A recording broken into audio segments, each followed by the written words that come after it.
Hey folks, it's Rob Flux here for another Sunday session. And today we're talking about different kinds of alternative heating solutions. And more specifically, we're talking about underfloor heating. And we've got a very special guest who is an expert in this area. His name is Rick Florence from Coldbuster, and he's going to be telling us all about underfloor heating. So, hey, Rick, how are you, mate?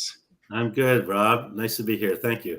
Thank you, mate. We're going to talk about all sorts of things from a heating perspective, and clearly underfloor heatings in particular. But there's a lot of misconceptions about the way heat works and the best ways to actually heat rooms and that sort of thing. We're going to take people on a little bit of a journey to go, well, Okay. firstly, what are the different heating technologies that people are traditionally considering out there? And we're going to take them down a rabbit hole and go, well, why is underfloor heating something that has been overlooked for quite some time, and more particularly something that people want to start to consider nowadays. So some alternative ones that I can think of off the top of my head, mate, are ducted air cons and split systems and things like that. Right. What are some other ones that you regularly come Well, up against? there's a standalone one, so you can just buy at the shop. There's ones in the bathroom that come from the ceiling. There's probably a few others that I haven't thought of, but I think you've covered Yeah, most. there's the light where you turn the light on and it just blasts radiant heat at you. I'm amazed these things still exist. Frankly, who wants their heat coming from the ceiling? But that's for another time. Yep. So long as you're warm, isn't that what it's about? But it's about I guess looking good, feeling good, being cost effective, all sorts of things like that. So it's a blend of everything. Right. There's always a solution for every problem. So we're going to give people some views on what some of the problems are and why this might be, I guess, an alternative for them to actually consider. Excellent. So, mate, if we look at underfloor heating as a technology, I guess historically it's been perceived as this really expensive luxury brand thing.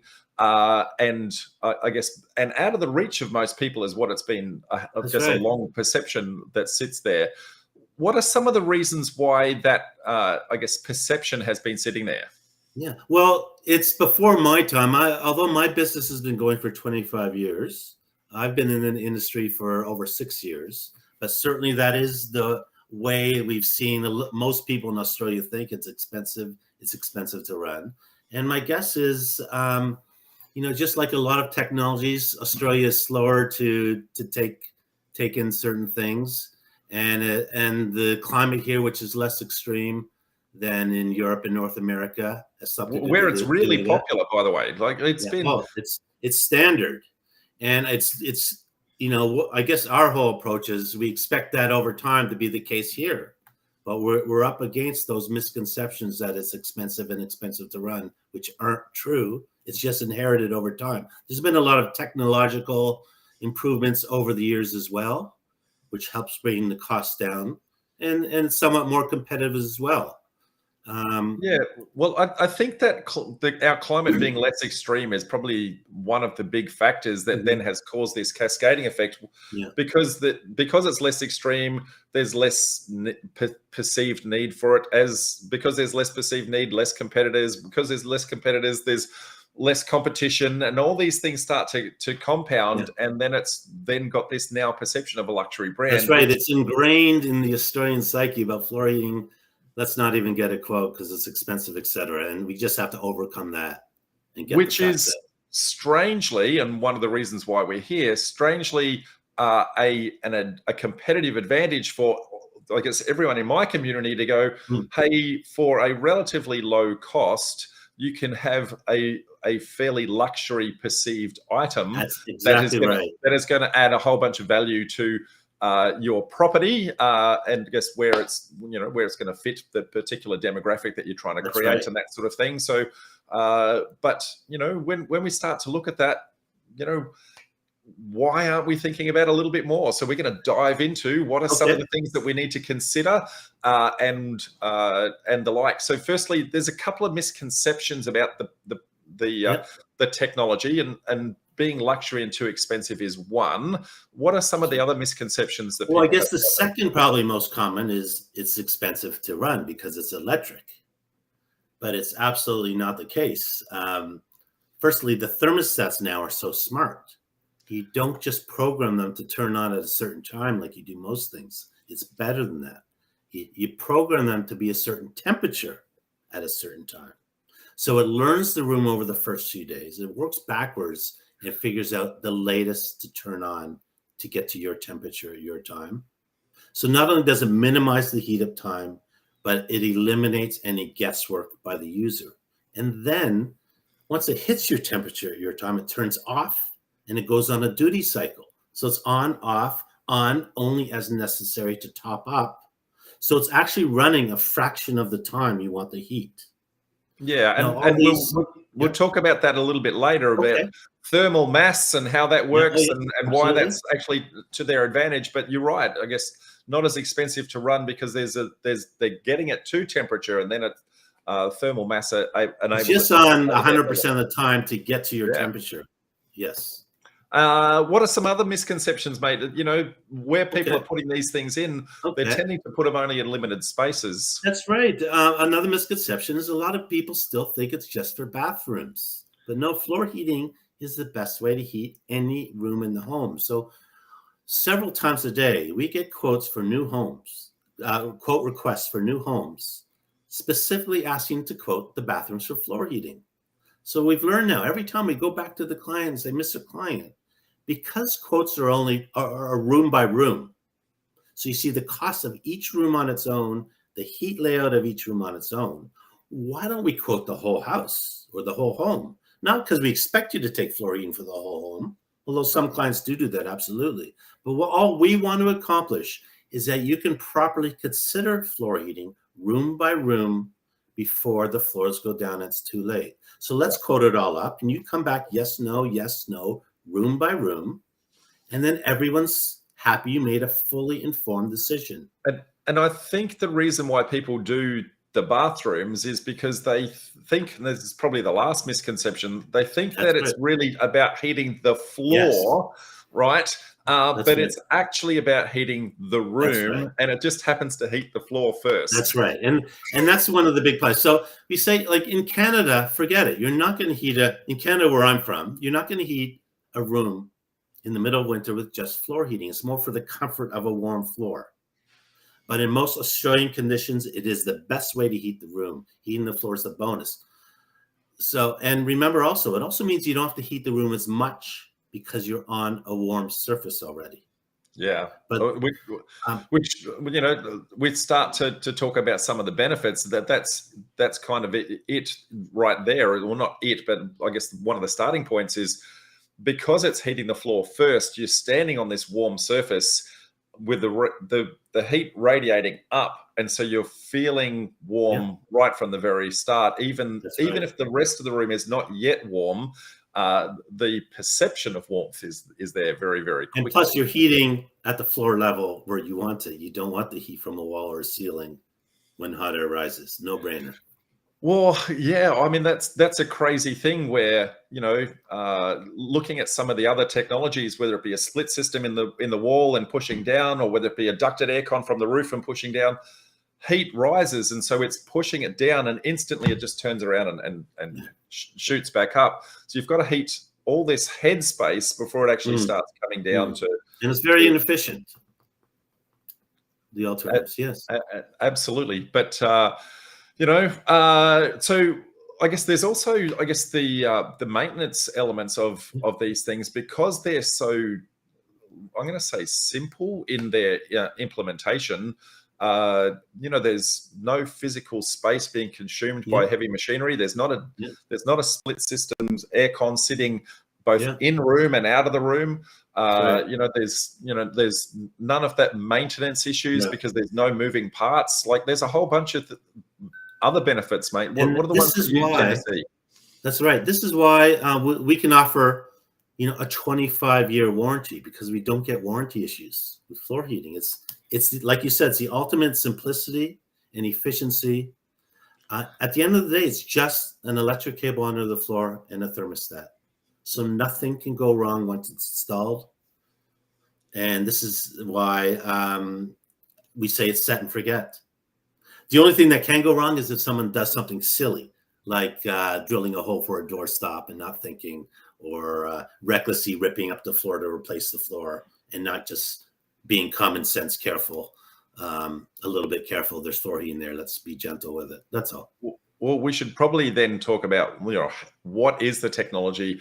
How does it work? And what are the things to be thinking about, like what you just touched on there? So my understanding is it's fundamentally I guess a heating element that sits underneath the floor, right.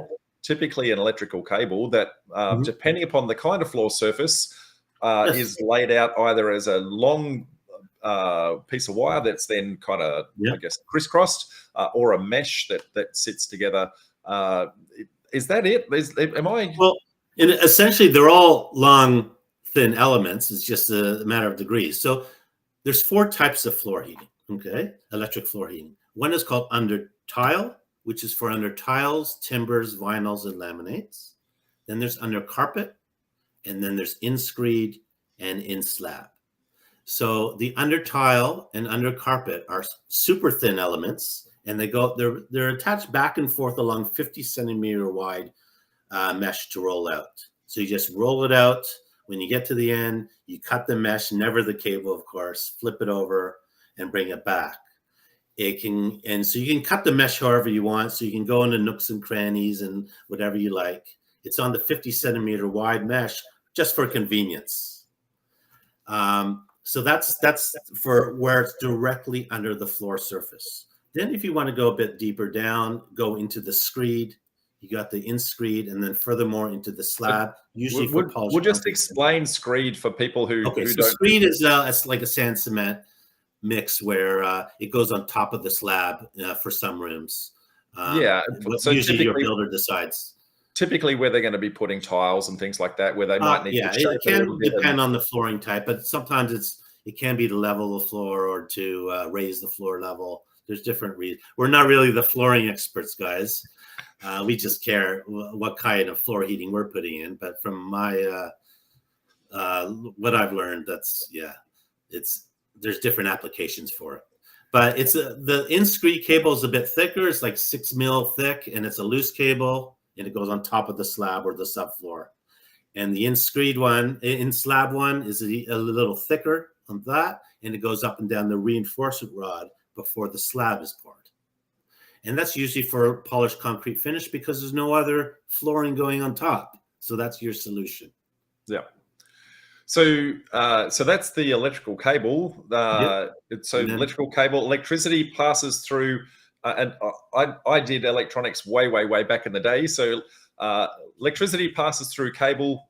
The resistance in the cable causes heat. The heat then, I guess, becomes the radiant just because of the resistance in the cable. So there's just enough resistance to actually create that heating element side of things. Then your thermostat is then, I guess, the ability to then regulate that. That's right. And there's different kinds of thermostats. Yeah. We've got, from I'll loosely say dumb or manual kind of processes, all the way through to the super smart stuff, all the way into smart homes. So we can, you could do this for the same heating outcome, but depending upon the technology that people want to use, that they can still do it on a relative budget if they want to. Yeah. So you got different manual ones. If, like you said, if you've got home automation, you don't have to spend money on a programmable thermostat. You can get away with a cheap and easy manual one. There's one for the wall in each room, or one for the DIN rail behind the scenes. And essentially, it's just on/off and a temperature setting. And your home automation will control the timing on/off. So you really only have to go to the thermostat if you ever want to change the temperature, which is where once you set up. Yeah, so it's counterintuitive. So I'm just going to repeat that for everybody else. So put in the dumb one in order to connect it to the smart home. Right. And let the smart home do all the work. So it's actually cheaper to actually put that in and then spend some money on the home automation potentially. Or it makes the home automation even more beneficial because you can add yet another service to it. Yeah. Or if you don't have home automation, then you can actually then go put a smarter type device just in that one That's room. right. And 90% of our clients do have a programmable thermostat. Yeah. And they can range from the basic one, which has all, touch screen, all the bells and whistles, all the timing you need. But then you can upgrade to include Wi-Fi. So you have an app on your phone, which is beneficial not only because you can control all the thermostats together or separate or however you like, but you can control them from anywhere in the world if you left home and forgot to turn off the heating. And then you have a final upgrade where you can have all that as well as enable it to talk with Google Home and Alexa. So it just depends on your needs and your budget. Yeah, absolutely.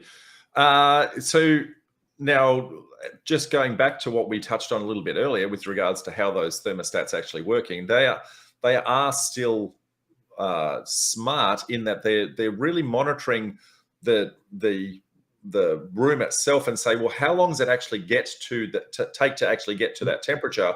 So you're setting what time I want it to be at what temperature. That's then it kind of reverse engineers to say, well, when should I actually turn on to actually get that specific outcome? So you don't have to think, when do I turn it on?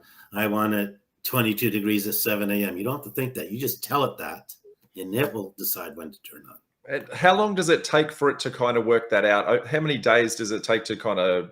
Not even close. No, with electric, it could be anywhere from half an hour to a few hours, depending on the type. So many variables: the type of heater, the type of flooring, the size of the room, your ventilation, insulation, all these types.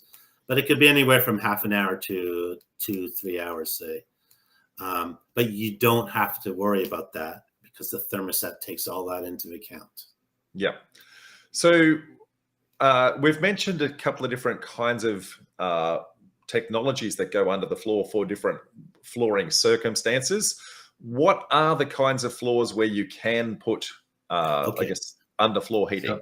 So the first one, the first heater is for under tiles, timbers, vinyls, and laminates. And when we say under timbers, we mean all engineered timbers and hybrid timbers and natural timbers, except 3 of the hardest hardwoods, which are spotted gum, black butt, and iron bark. If they're natural timbers, we don't want to go under those 3 because of the expansion and contraction with the heat. The heat is very gradual. And we say in practical terms, there's no effect on the flooring, because if you compare it to, say, hot summer sun coming through a window on a hot summer day, that's going to heat up your floor far more than floor heating ever would, because you put a limit on the extent of the floor heating, the maximum temperature. So it really has no effect on the flooring, regardless of the type, but we still want to be conservative, of course. Yeah, I guess because those hardwoods, because they do expand and contract, you don't want those expansion joints to actually come in and the But if they're engineered or hybrid, that's fine. Yeah. Okay. So are there things to start considering? Because I know, for example, when you put an engineered floor, quite often they put a subfloor underneath it, which might be like a rubber mat or a rubber matting or things like that. Is that potentially going to create some heat? So you're saying that's under the floor heating or above? Well, sometimes what they do under these engineered floors, they'll put a sound deadener underneath it, for example.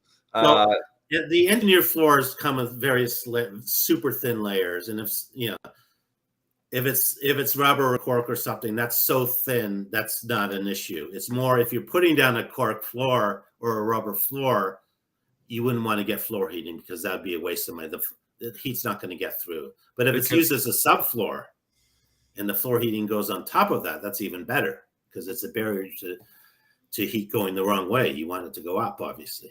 Yeah.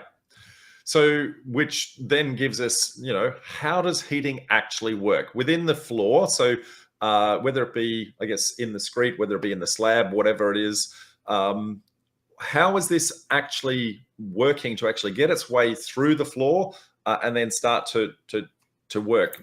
Given I'm not the technical guy. I wish I had that question before and I could have got the answer for that. I'm not the technical guy, but I've got other people in my company for that, but it's just the common thought, like so many different, think of anything with coils in it. It heats It heats the coils, and it heats gradually heats between the coils, and it heats the surfaces that are the items that are touching that, and then hot air rises, so it heats up. Yeah, And it's a very gradual process. Yeah, but it's more of a radiant heat. So that's it's right. not, It's a radiant heat. So it's it not heats the hot air items. blasting on you. Right. It's rather. So it's not heating the air so much as heating the items in the room and retaining the heat throughout that way. Yeah. So it's a lot more efficient. You're not paying to blow around the heat, it's a cost. It's a gradual radiant heat. Yeah.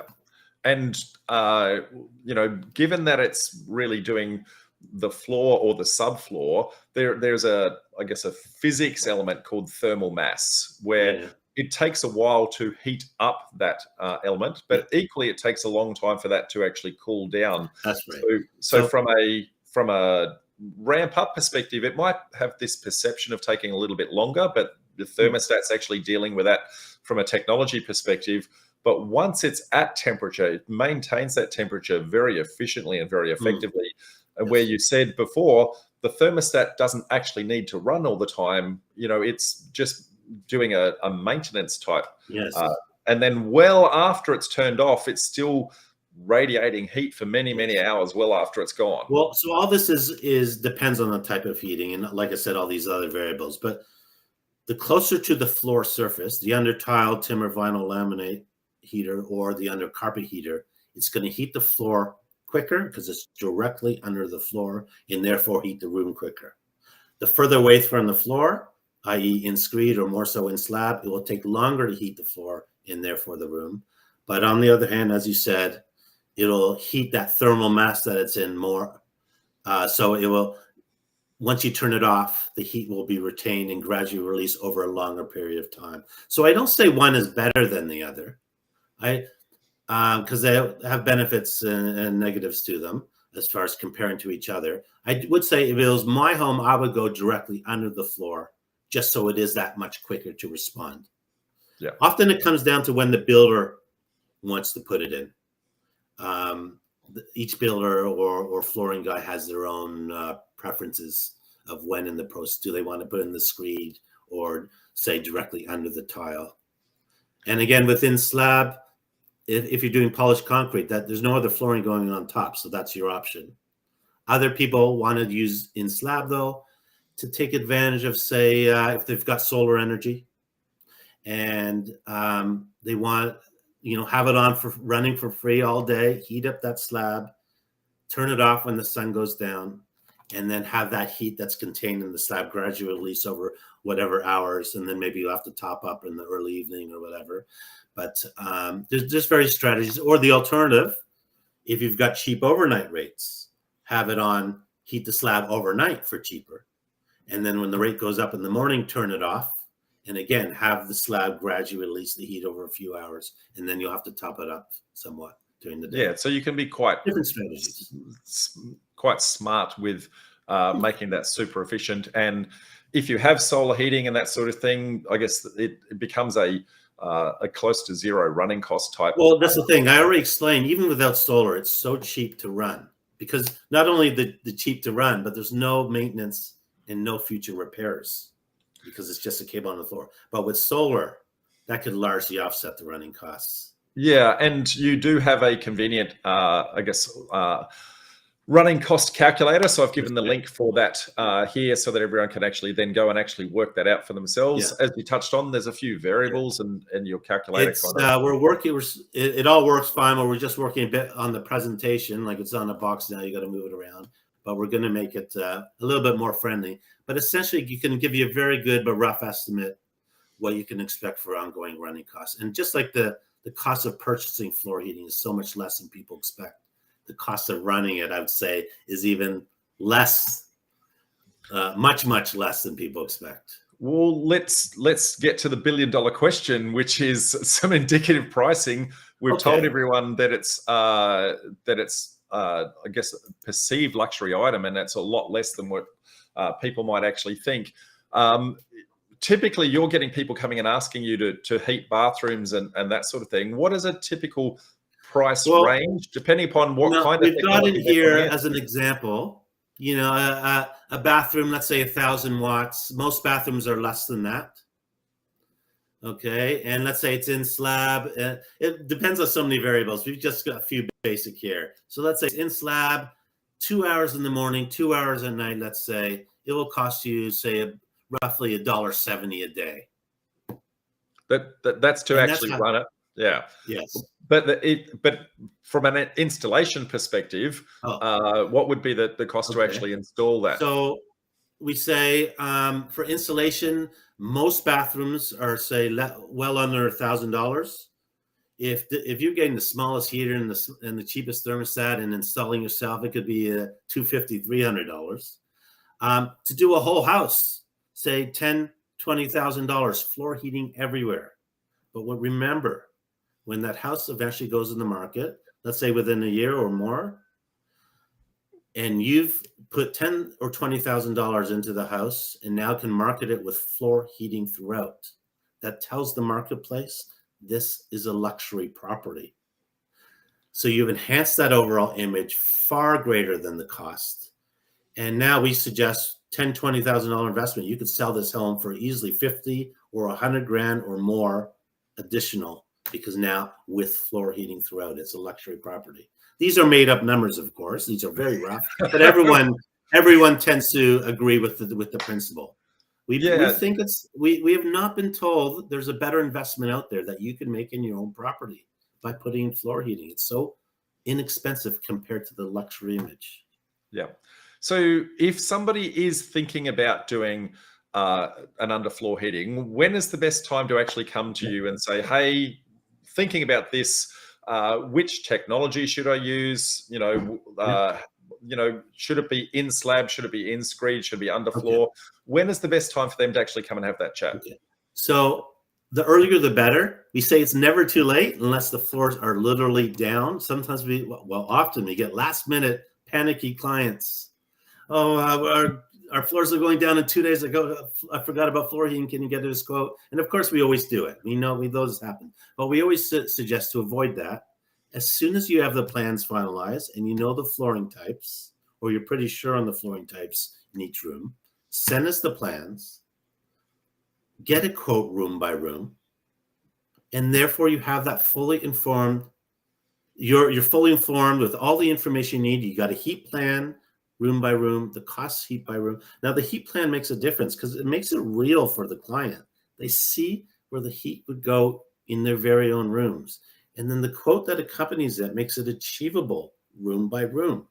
And that's all the that and the running cost calculator. That's all the information you need to make that fully informed decision, yes or no. So we're not suggesting everyone has to buy floor heating. We're not pushing that or selling that. The whole point is you should be able to consider it room by room before the floors go down and it's too late. So that's all we want to accomplish. Yeah. And we want to quote up everything, regardless of your intent. If it's just as a sticky beak, so what? You need that information. If you say no to the whole thing, at least you're fully informed and everyone's satisfied you made the right decision for you. Yeah. So doing a new build is a no-brainer. That's an easy one. What about renovations? You know, if they're doing a renovation to a kitchen or a bathroom or I'm assuming that so long as they're doing the floor as part of that renovation, that's right. If they're not doing the floor, then, you know, if it's all cosmetic above the floor, then that's probably less appropriate. But that's right. So from our point of view, it doesn't matter if you're renovating your building. We just want to quote every floor being done so you can consider it before it's too late. But, you know, we do have probably 1 or 2% of our clients do actually lift their floors just to put in floor heating because they love it so much, or they know the investment is so worth it. So they'll lift the floors and then they use that as an excuse to redo their floors. So sometimes it happens the other way, but we certainly don't expect that because we know it's expensive to it. I don't want to be in that relationship having that argument to say. It depends who has the power in the relationship too. We all know who has the power. Let's leave that one well and truly alone. Okay, mate. I think we've given it a fairly good crack at, I guess, giving people some insights into what this is and how it works and the best time to actually look at it. What are some parting words of wisdom that you would like to to tell anyone who's thinking about whether or not heating at all, let alone in-floor heating, what should they consider and when should they consider it? Okay, so first, is this appropriate to go through? Do you think all the reasons why, in summary, why floor heating is the Giddy up, go for it. So in summary, if you're doing floors, if you're doing a new build or a renovation that involves flooring, remember what floor heating has. All we want you to do is to consider floor heating. So remember, first of all, everyone loves floor heating. There's not much in this world, let alone the building industry, that just about everyone agrees they love a certain product. Floor heating is one of the few that everyone agrees upon. Secondly, remember, floor heating has all these benefits compared to other types of compared to other types of heating. It's the only type of heating that's evenly distributed. You don't want your heat coming from one or two spots, having to circulate always inefficiently, usually blowing around the dust and the particles and the crap that's in the air. No, you want evenly distributed, gentle, radiant heat. And you want your heat from the floor. You don't want your heat from a wall or ceiling when hot air rises. And remember, floor heating is the only type of heat that not only heats the room, but heats the floor. That's the bonus that everyone loves. And it means also you don't have to heat the room as much because you're on a warm surface. Then, as we said, nothing to see, nothing to smell, nothing to hear, nothing to feel as far as hot air blasting out. No space requirements, and no machinery or moving costs, hence no ongoing maintenance and no future repairs. It really ticks every box on a physical sense, but remember also that value add that we believe floor heating offers that not only sets it apart from any other type of heating, but I believe makes it quite a bold statement, but I believe it is the best investment you can make in your property, whether to live in it and then sell later or to sell upon completion, because that difference between the luxury image and low actual cost, that's the value add for you. So all we suggest as part of your process when you're building or renovating, get a totally free, no expectation, no obligation quote for floor heating, room by room, before the floors go down and it's too late. Say yes, no, room by room, and then everyone's satisfied. We're not selling it or pushing it. Just consider it, because 1% of people, in my opinion, consider floor heating when they're doing their floors, even though just about 100% of people love it. It's a ridiculous imbalance, and it shouldn't be there. And that just means it's an opportunity to set your property apart from the exact same one next door, one with floor heating, one without. You either sell your property much quicker or sell it at a much higher price compared to the low cost of floor heating. And I don't know of any downside just to get a quote. We do all the work. We want to do that because we know a lot of our sales are to people that never ask for a quote. Yeah. But then they just, and that's it. Yeah.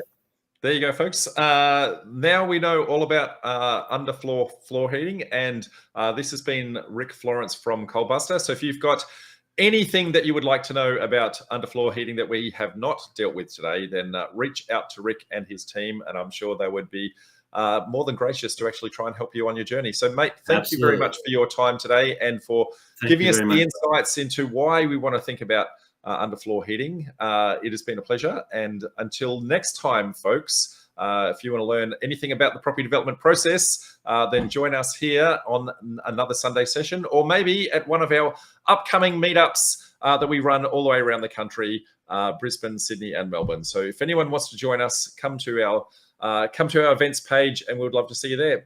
Hey, Rick, it's been a pleasure, mate. Thank you, Rob. We'll see you hopefully at one of our meetups at some point in the future, mate. I like that. Okay, all good. Bye. Bye-bye.